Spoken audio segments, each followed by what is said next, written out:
Coach, congratulations for this victory. First back-to-back wins to the season. You came back from a 17-22 deficit na nanalo kayo. So ano yung masasabi mo sa pinakita ng girls, especially yung katabi mo na si Love? What can you say? Use the mic, please. Actually, ano eh, may mga times na, ay, kailangan ng mic. Yes. May mga times na nakikita natin yung character ng mga players natin from yung behind, di ba? Yung pag behind tayo ng 3 points, 5 points. Ako normal na ako na nakikita ko yun sa kanila. But yung paano lang sila mag-respond, yun ako nagiging happy. Kasi meaning, nag-i-improve sila from where we are before, na parang pag lamang na lang 5 ay nang lumaban. Parang pag lamang na lang 3, parang hindi na kagad, parang nawawala na kagad ang pag-asa. But still, thankful ako kasi na ano na rin, na-overcome na. So going to another game, sabihin na natin na medyo mas mabigat. Alam, mas yung character na test din yun sa mga ganung bagay eh. But syempre, umaasa ako kasi nagawa na namin before. Umaasa ako na maging consistent kami sa ganung part ng game. Thank you. Thank you. To Love, you have 8 points, including 5 in the third set. 5 agad yun? Oh, 5. And 3 digs. So, and 4 blocks today. So, ano masasabi mo yung nga, naghahabol kayo from 5 points down nanalo. So, ano yung iniisip mo during that time? For me po, happy lang ako na naglalaro and ina-enjoy ko lang po every moment na nasa loob po ako ng court. Yun lang po.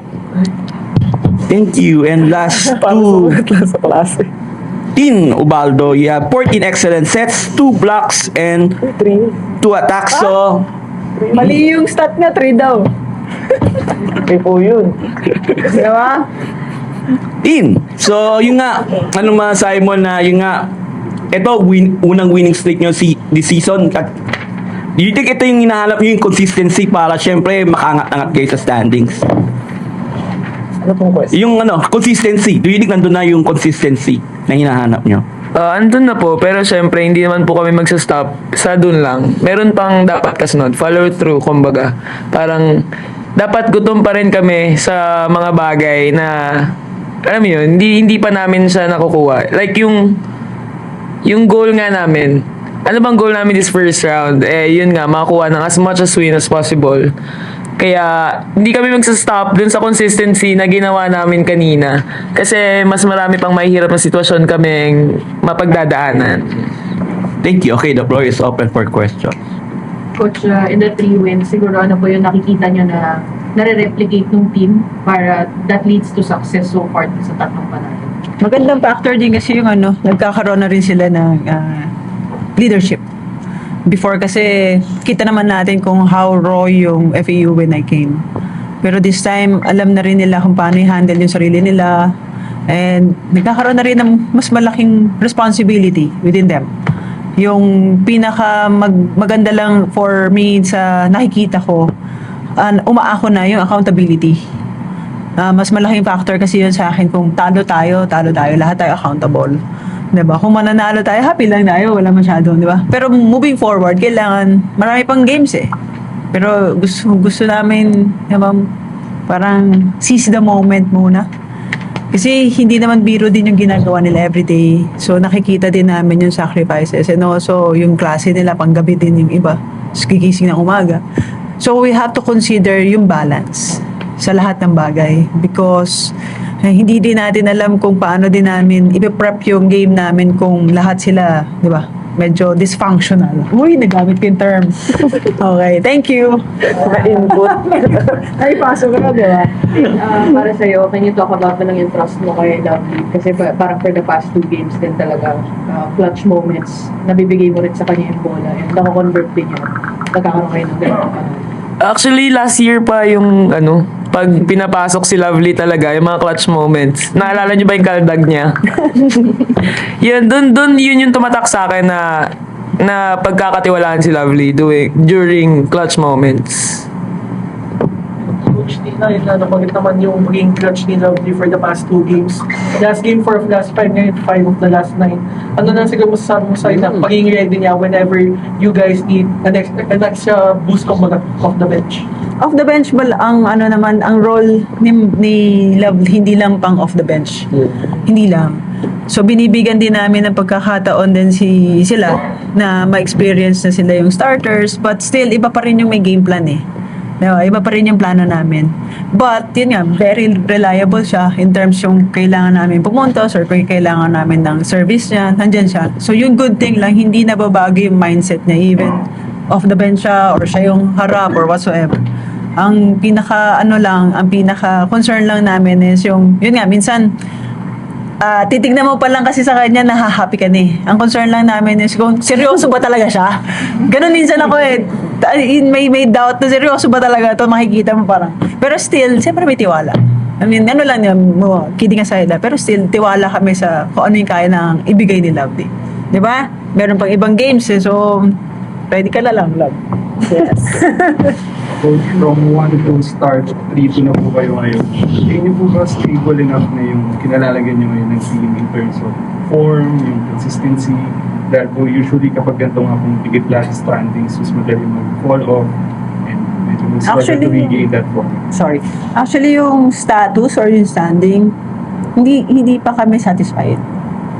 Hindi pa. So, meron pa eh. Meron pa because every games or every teams may different na game plans. So, saka kami din. But still, we're holding on kung ano yung goal namin this first round. Iba-iba yung goal ng bawat teams but kami may certain goal kami. So, yun muna, ma-achieve muna namin yun. One game at a time, one team at a time. And then, diba, pagdating ng second round, ibang story na naman eh. Thank you. Di pa sa'yo na lang siguro. Saan ka bumuhugot ng tiwala or ng lakas tuwing yung nasa mga clutch moments yung last game niyo against others?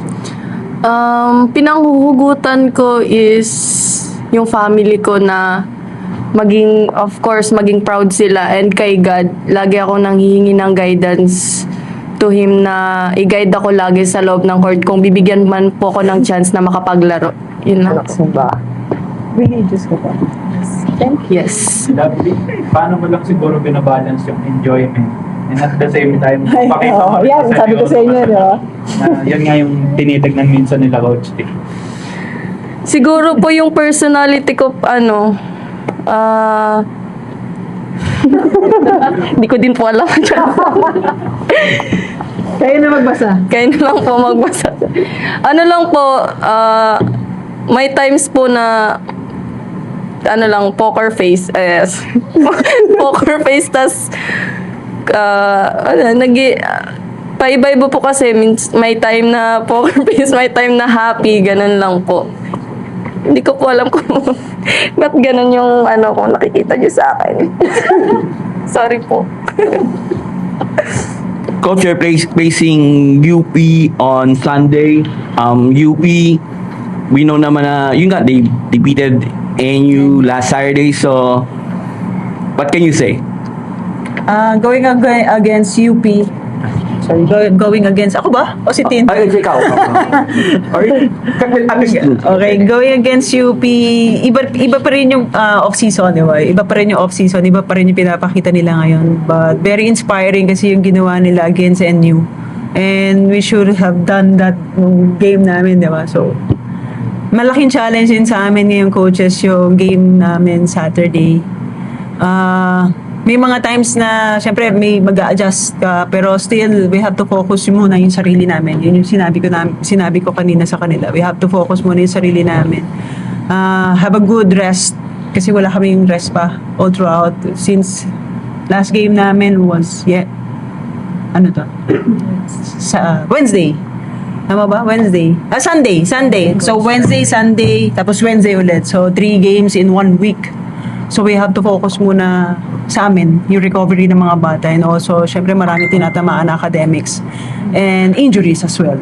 So before going against UP, so we have to focus muna on our end para moving forward kami against UP. Hindi yung sinabi ko kanina sa kadin.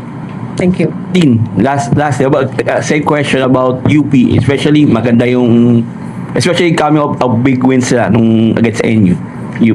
Same answer lang po kay Coach T. Yeah, ano yung pass or the player standpoint? Ano yung nakikita nyo on player standpoint? What can you say?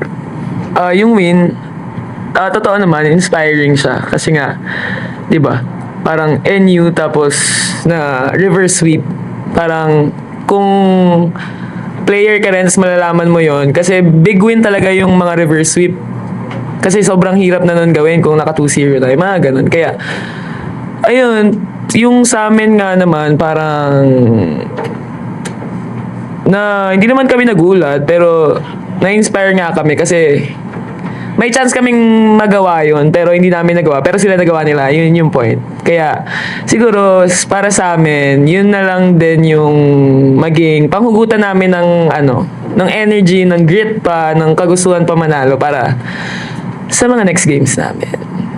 Enjoy this